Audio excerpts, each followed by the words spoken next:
Boss, I have the report on that cargo we stole from Cypher's truck. The PF was transporting two things. The analysis of that malachite has come back first. Naturally, the main compound is copper. There's also a small amount of cobalt. Nothing unusual so far. Southern Zaire is a well-known copper belt. However, in addition to these, we also detected a trace amount of uranium. The content percentage, though, is too low for nuclear development. It most likely came from Shinkolobwe mine. That's where the uranium in that area comes from. The mine's closed, as all the high-purity uranium ore dried up a long time ago, but you could probably still find it there in small quantities. That said, there are plenty of other uranium mines that are in operation, like in Niger, Namibia, South Africa. Why go to an abandoned mine to scrape up whatever's left and ship it out in mass quantities without refining it? They were transporting that yellow cake too, which would suggest they have the technology to refine uranium. Anyway, that about sums it up. Unfortunately, the analysis of that yellow cake is taking a little longer. I'll let you know when it's done. Boss, sorry to keep you waiting. We finally finished analyzing that yellow cake Cypher was moving. There was nothing unusual about the composition of the yellow cake itself. Most of it was oxidized uranium, with the rest being impurities, various metals as well as traces of organic matter. What's interesting is the composition of these impurities. When we checked them against the impurities found in the copper ore, it was clear the yellow cake didn't come from Shinkolobwe, meaning they went to the trouble of mining two sources of uranium, then transported them together in different states. Another thing, we detected a very thin layer of highly enriched uranium in the middle of the yellow cake. Now that is very interesting. It may not be a lot, but it points to the existence of uranium-enriching technology. After all, yellow cake can't naturally produce highly enriched uranium. If they could mass produce this, they'd be just one step away from a gun barrel type nuclear bomb. But uranium enrichment requires advanced technology and a large-scale facility. If that kind of place existed in Zaire, the Soviet Union wouldn't sit idly by. And there's another question. Where were they transporting the yellow cake and malachite uranium? The first place that comes to mind is South Africa. The government was supposed to have abandoned nuclear weapons development after caving to international pressure. But rumors persist that it's continued in secret. Plus, CRS were escorting the truck, and they're based out of South Africa.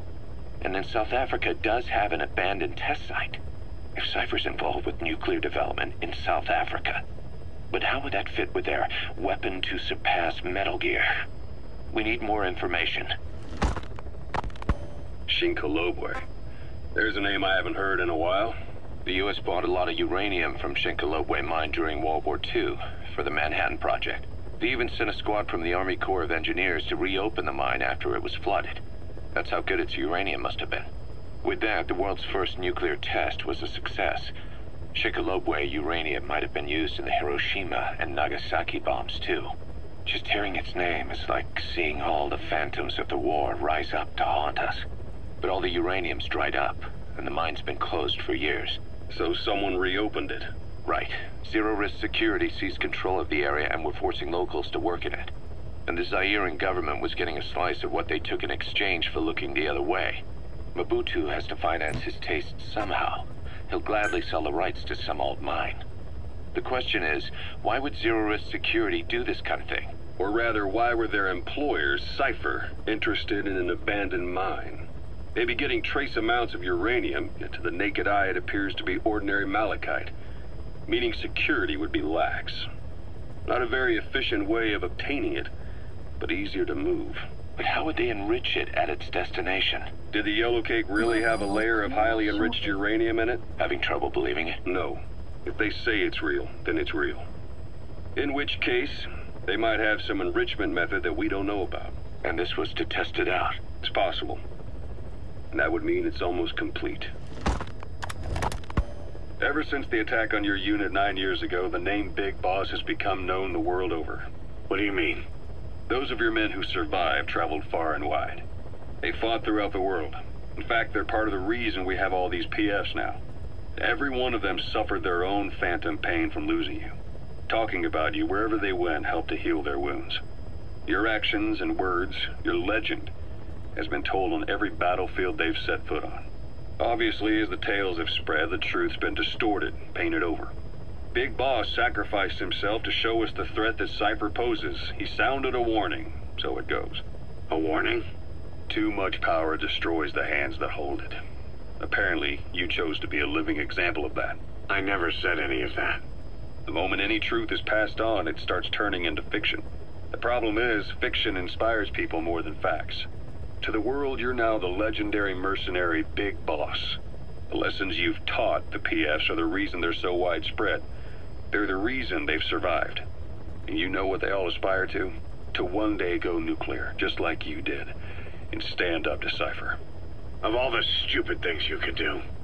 They'll never understand what you really wanted. Heroes are misunderstood. It takes a man of the same caliber to understand what drives them. Bottom line is, these guys want to be like their hero, Big Boss. And deep down, they all have their eyes on nuclear weapons. They say that a nuke is the only means of standing against Cypher. But these days, it's becoming little more than a slogan to rally the troops and survive in a cutthroat business. Currently, there are 3 major PFs who've expanded into Central Africa. CFA, Rogue Coyote, and Zero Risk Security. HEC's investigations have shown there's almost no overlap between their areas of operation. It's not so much a turf war, more like they have a gentleman's agreement. If you do cross paths with them, you probably won't have to face more than one at a time. Still, don't expect a walk in the park. The CFA, Contract Forces of Africa. These guys are a major player. Their head office is in Pretoria, South Africa. That's also where the South African Defense Force is headquartered. We think the two are closely connected. An HEC investigation revealed that most of the CFA's operators are former SADF soldiers. South Africa has been locked in struggles with neighboring regimes for years. That means constant action, and we know better than anyone that's the best kind of training. A company drawing its recruits from hardened military vets. You can bet they know how to handle themselves. Do not underestimate them. Within the CFA is a company of soldiers made up mainly of locally hired operators. They speak Afrikaans to communicate with personnel from the CFA, but if you notice any speaking the local language, that's them.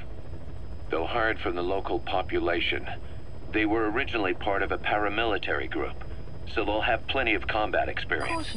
And unlike their days shooting junkyard rifles out of beat-up pickup trucks, the CFA now supplies them with the latest gear from the West.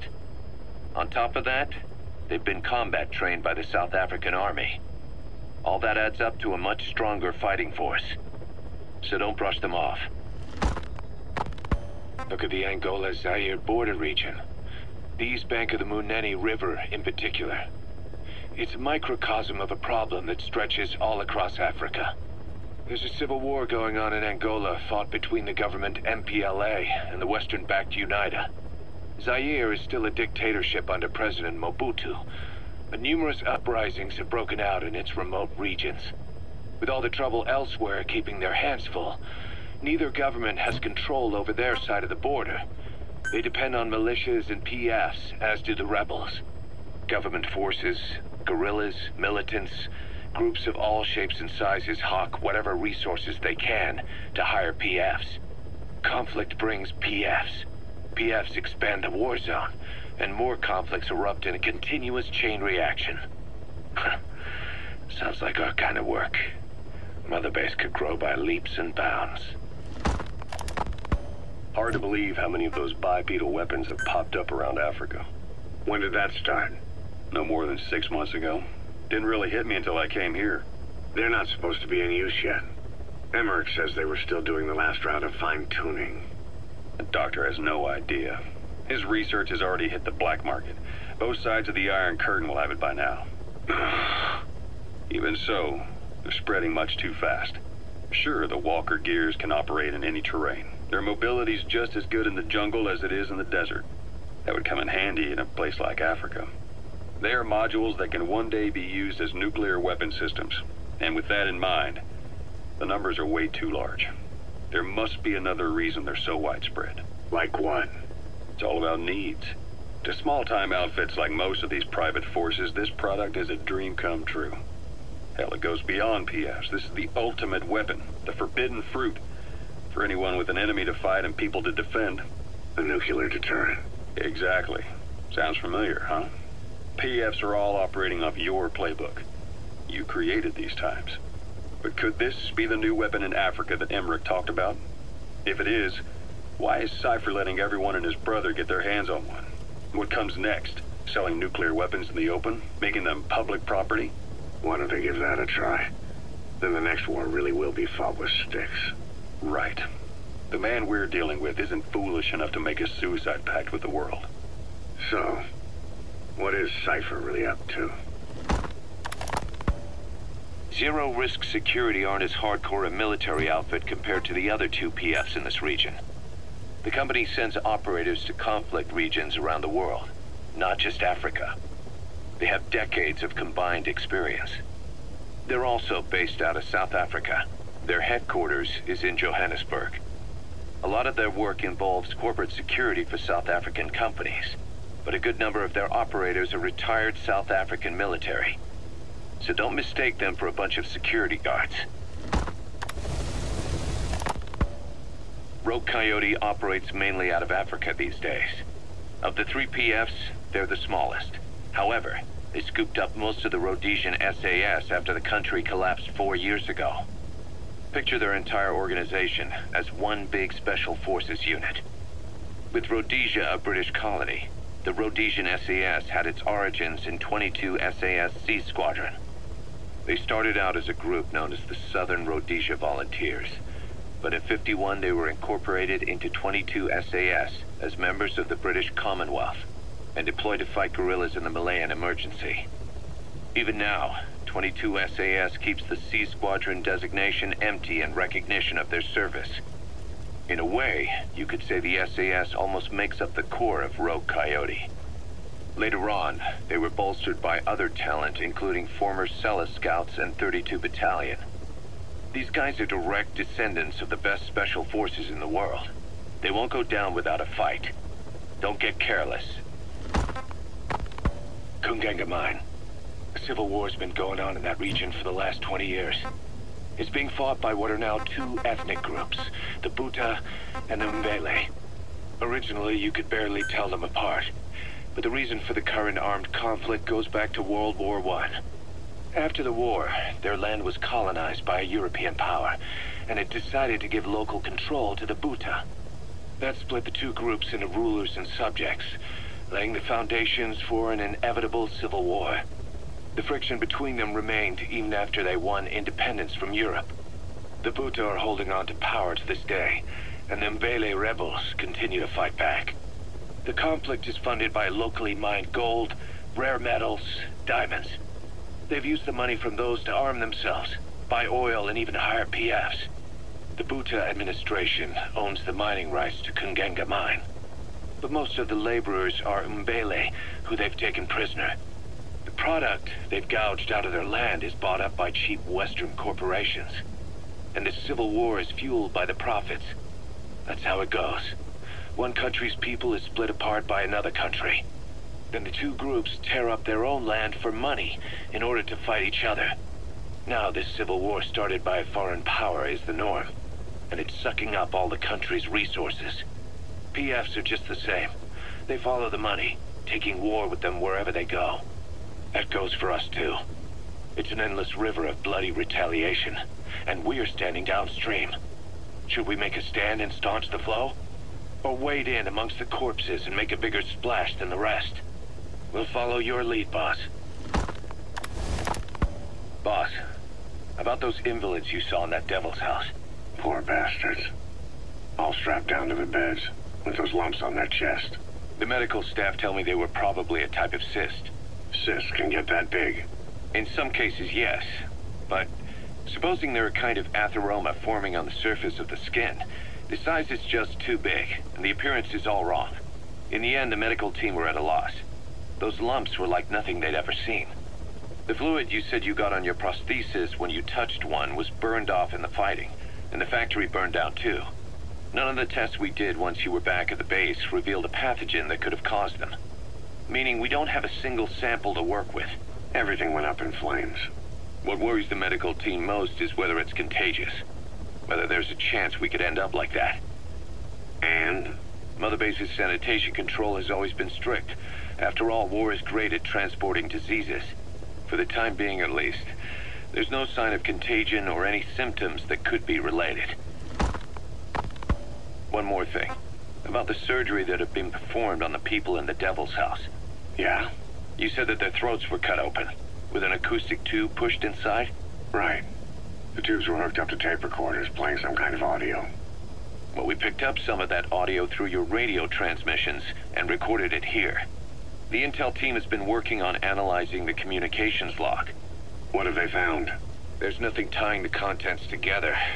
We've got a report on 3 deaths in a car accident on the autoroute near Marseille. Protests outside the Libyan embassy in London. A press conference with the former Prime Minister of Sweden. A 4-month-old weather forecast for Balikpapan. And then commercials for appliances, cough syrup, and TV dinners. Assuming they're not all staged, they come off as recordings of your average public broadcasts. Public broadcasts? Just radio and TV signals? Yes. And from all over the world. We're looking into whether they're genuine or not, just to be sure. What else? A speech that sounds like it was recorded out on the street, and people chatting about how this year's tomato crop did. And there's nothing they have in common? We're partway through the cryptanalysis. That includes checking all audio ranges and running it backward and at different speeds. Then there's vocabulary breakdown for political suggestions, ideological comment points. But I don't think it's going to get us anywhere. Where were the recordings made? There's nothing linking them from that angle either. Just like you reported, we've detected virtually every major language there is. French, German, Italian, Spanish, including South American accents. Then there's Russian, Hindi, Arabic, Portuguese, Mandarin, Cantonese, Japanese. They're nothing if not thorough. Well, I don't know if we've got them all covered. Ignoring the ones that have gone extinct, supposedly over 5,000 languages exist today. Besides, English isn't one of the ones we picked up. Really? English? I know. Only 5% of the world's population is a native English speaker. But when you factor in those who've acquired it as a second language, nearly 1/3 of the people speak it. The world's dominant lingua franca.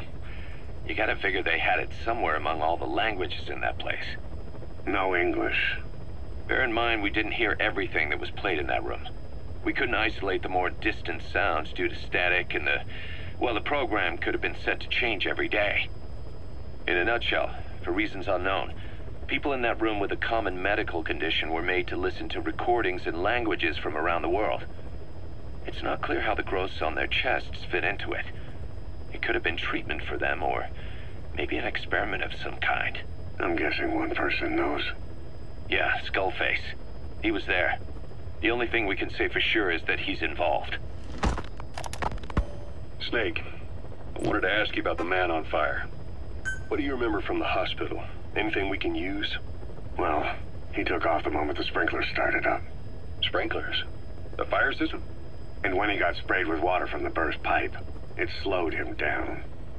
When we escaped on horseback, he wouldn't cross the river either. And then it started to rain. And he disappeared. Water against fire. Is it that simple? I mean, it makes sense. It's just hard to believe it would work on a guy like that. You mentioned that the man on fire was crushed under Sahelanthropus in its hangar. Yeah. He was caught under the wheels of its transport platform. But his body wasn't found. What? We searched the area the moment we arrived, but there was no trace of him. I wasn't hallucinating. I know. I trust you on that. That means someone must have taken the body. But when I got there, everything was still as it was. Even Skullface hadn't been touched. I can't see a reason to sneak into a place like that and drag out the biggest, heaviest guy there. What are you getting at? The only option left is... he got up and walked away. That platform ran him over. Just ran him over. You're saying that's not enough? I don't want to believe it, but maybe not. He shrugs off bullets, even rocket strikes. There's no reason to think that would finish him. It seems ridiculous, but I'll start gathering eyewitness accounts just in case. If you dig up anything concrete, I want to know. You'll be the first. If I dig anything up. But I hope to hell I don't. No kidding. The White Mamba, Nyokayam Pembe. He's the commander of the kids based out of Wala Yamasa. As you know, contract forces of Africa were stationed at that village. Anti-government forces hired CRS to bring kids there from around Africa for training. But at some point, the adults with the PF started dropping like flies. This was right after we arrived in Africa. We don't know the cause. The kids ended up on their own. Must have been like fish out of water. Nothing to eat, no way to get back home. All the adults taught them was how to use a gun. Sure, they could shoot targets, but hunt for food? Not likely. They wouldn't have lasted long. Then the White Mamba showed up. He was faster and stronger than them, a better soldier, and he knew how to lead. I guess somebody wished upon a star, because their savior turned up like stardust straight out of the blue. The moment he arrived, the kids had their new commander. That was when they started attacking other villages. Word of the infamous White Mamba spread fast. But it isn't just his combat skills that got people talking. As you can tell from the name, he's the only light-skinned kid in the unit. Not to mention the blonde hair and the blue eyes. Not common in those parts. We have no idea where he came from or what he's experienced. The kid's a huge blank. But I'm sure you'll know him when you see him. One other thing.